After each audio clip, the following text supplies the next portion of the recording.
Apollo 13 mission 1970 সালের 11 April. তিনজন মহাকাশচারী gym Lovello, Jack সুইগার্ড, Fred হেইজ নিজেদের পরিবার এবং সহকর্মীদের কাছ থেকে বিদায় নিয়ে স্যাটার্ন 5 রকেটের সাহায্যে যাত্রা শুরু করেন চাঁদের উদ্দেশ্যে। কিন্তু যাত্রা শুরুর মাত্র 56 ঘন্টা পরেই মহাশূন্য কেঁপে ওঠে এক ভয়ঙ্কর বিস্ফোরণে। তাদের সার্ভিস মডিউলে থাকা অক্সিজেন ট্যাঙ্ক ব্লাস্ট হয়ে গেছে। জীবনের জন্য সবচেয়ে গুরুত্বপূর্ণ উপাদান অক্সিজেন হঠাৎ করেই হাতছাড়া হয়ে গেল। ঘটনার স্থান থেকে পৃথিবীতে ফিরতে সময় লাগবে প্রায় 4 দিন, অথচ তাদের হাতে রয়েছে মাত্র 45 ঘন্টার রিসোর্স, তাও সেটা আবার মাত্র 2 জনের জন্য। চাঁদ থেকে প্রায় 50,000 মাইল দূরে মহাশূন্যের বুকে 3 জন মানুষ আটকা পড়লেন এক ভাঙা মহাকাশযানে। কিন্তু এরপর যা ঘটল সেটা হয়ে উঠল মহাকাশ ইতিহাসের সবচেয়ে অবিশ্বাস্য রেস্কিউ মিশন, যেখানে প্রতিটি সেকেন্ড ছিল বেঁচে থাকা আর মৃত্যুর লড়াই।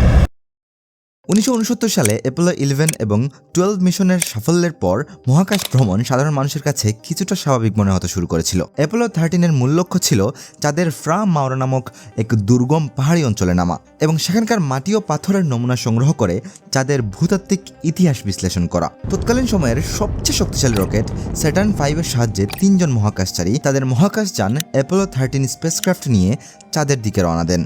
যখন তারা পৃথিবী থেকে প্রায় 2 লক্ষ মাইল দূরে এবং চাঁদ থেকে প্রায় 50,000 মাইল দূরে, তখন পৃথিবীর মিশন কন্ট্রোল সেন্টার থেকে কমান্ড মডিউলের পাইলট জ্যাক সুইগার্ডকে নির্দেশ দেওয়া হয় ট্যাঙ্কে থাকা অক্সিজেন নাড়া দেওয়ার জন্য। আসলে ট্যাঙ্কে অক্সিজেন প্রায় তরল আকারে থাকে, তাই মহাকাশে সেটা অনেক সময় জমে যায়। এই জন্য ট্যাঙ্কের ভেতরে হিটার এবং ফ্যান লাগানো থাকে, যাতে হিটার এবং ফ্যানের সাহায্যে অক্সিজেনকে আবার তরল আকারে ফিরিয়ে আনা যায়।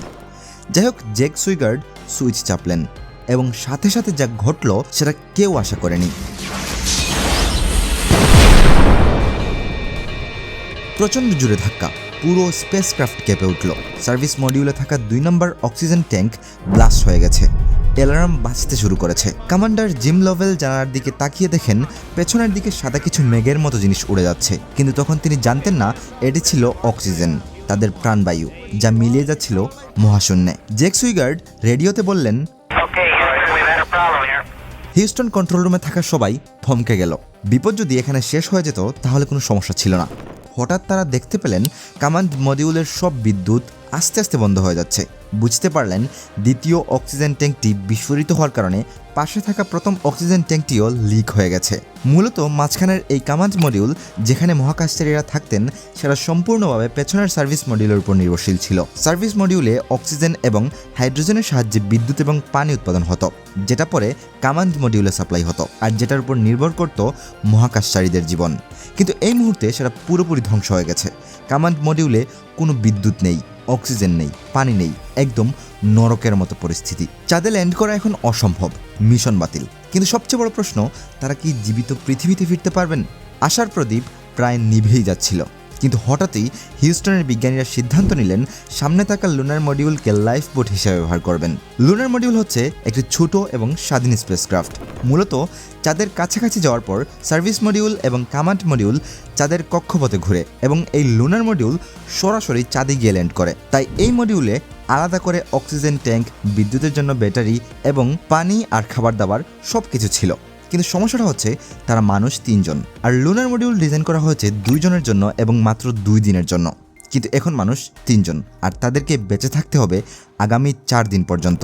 যাই হোক, পৃথিবীতে কঠোর ট্রেনিং প্রাপ্ত হওয়ায় কোনোভাবে অ্যাডজাস্ট করে নিচ্ছিলেন পৃথিবী এবং চাঁদের প্রায় মাঝামাঝি অবস্থানে তারা, এবং এই ভাঙা মহাকাশযান নিয়ে তারা ছুটে চলছিলেন চাঁদের দিকে। কিন্তু মিশন তো ক্যান্সেল হয়ে গেছে, এবার ফিরবেন কিভাবে? কন্ট্রোল রুমে থাকা বিজ্ঞানী এবং মহাকাশচারীরা মিলে সিদ্ধান্ত নিলেন ফ্রি রিটার্ন ট্র্যাজেক্টরি ব্যবহার করবেন। কিন্তু এর আগেই আরেকটি মারাত্মক সমস্যা দেখা দেয়। মহাকাশচারীরা শ্বাস প্রশ্বাসের মাধ্যমে যে কার্বন ডাই অক্সাইড ত্যাগ করছিলেন সেটির কারণে লুনার মডিউলের ভেতরে থাকা বায়ু বিষাক্ত হয়ে যাচ্ছিল। অর্থাৎ যেই ফিল্টার বায়ু থেকে কার্বন ডাই অক্সাইড ফিল্টার করে সেটির ক্যানিস্টার ফুরিয়ে গিয়েছিল।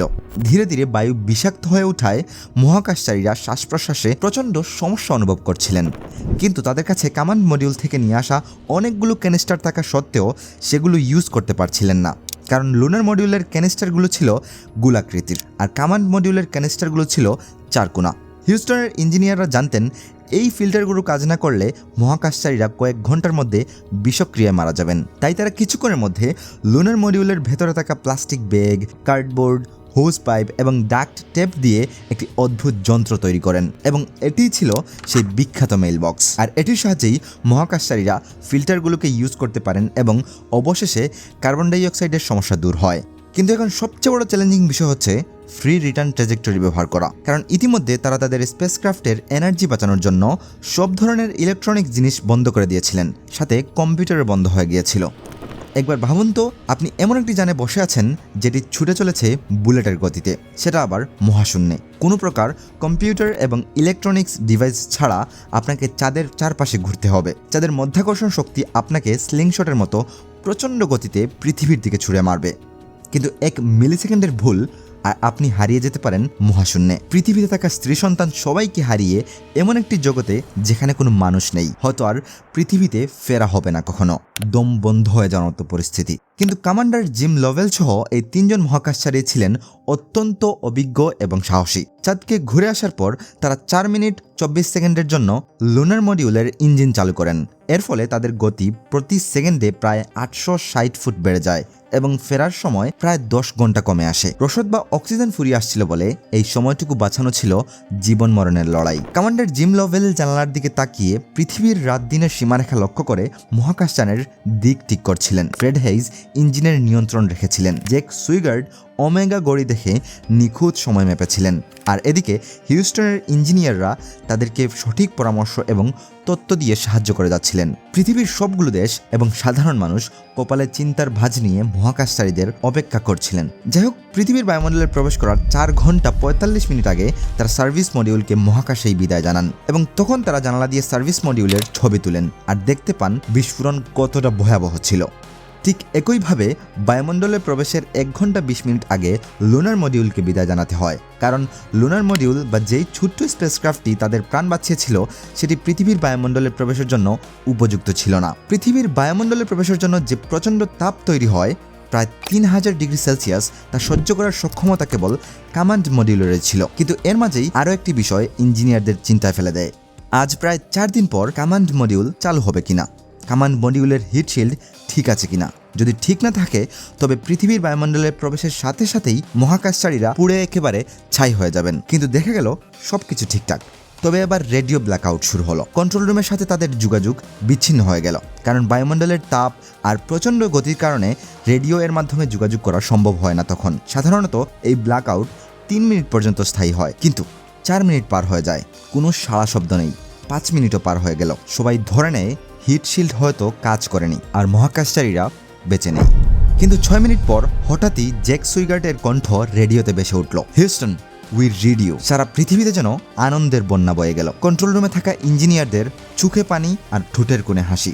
সবাই যেন নিজেদের প্রাণ ফিরে পেল। 3টি প্যারাশুট খুলল এবং অবশেষে 17 এপ্রিল 1970 সালে দক্ষিণ প্রশান্ত মহাসাগরের সামোয়া দ্বীপপুঞ্জের কাছাকাছি এই 3 বীর নিখুঁতভাবে অবতরণ করেন। এটি ছিল কঠিন এক যাত্রা। মহাকাশচারীরা দেখিয়ে দিলেন কঠিন পরিস্থিতিতে মাথা ঠান্ডা রেখে কাজ করলে তার ফলাফল হয় অনেক দামি। যাই হোক, এই অভিজ্ঞতার পর নাসা তাদের মিশনে ব্যবহার হওয়া প্রযুক্তি এবং পদ্ধতিতে ডজন ডজন পরিবর্তন নিয়ে আসে। তবে আবারও চাঁদে যাওয়ার পরিকল্পনা চলছে। এখন নাসা শুধু একা নয়, সাথে অনেকগুলো দেশ, এমনকি আমাদের দেশ বাংলাদেশও ভবিষ্যতে যুক্ত হওয়ার সম্ভাবনা রয়েছে এই প্রোগ্রামে। আর এবার শুধু যাওয়া নয়, সেখানে লং টার্ম ইনফ্রাস্ট্রাকচার স্থাপনেরও পরিকল্পনা রয়েছে। এই বিষয় নিয়ে অন্য কোনো ভিডিওতে কথা হবে, তাই চ্যানেলটিকে সাবস্ক্রাইব করে রাখুন যাতে সেই ভিডিও মিস না হয়ে যায়। লাইক করুন, বন্ধুদের সাথে শেয়ার করুন আর কমেন্টে জানান আপনার মতামত। ধন্যবাদ শেষ পর্যন্ত দেখার জন্য।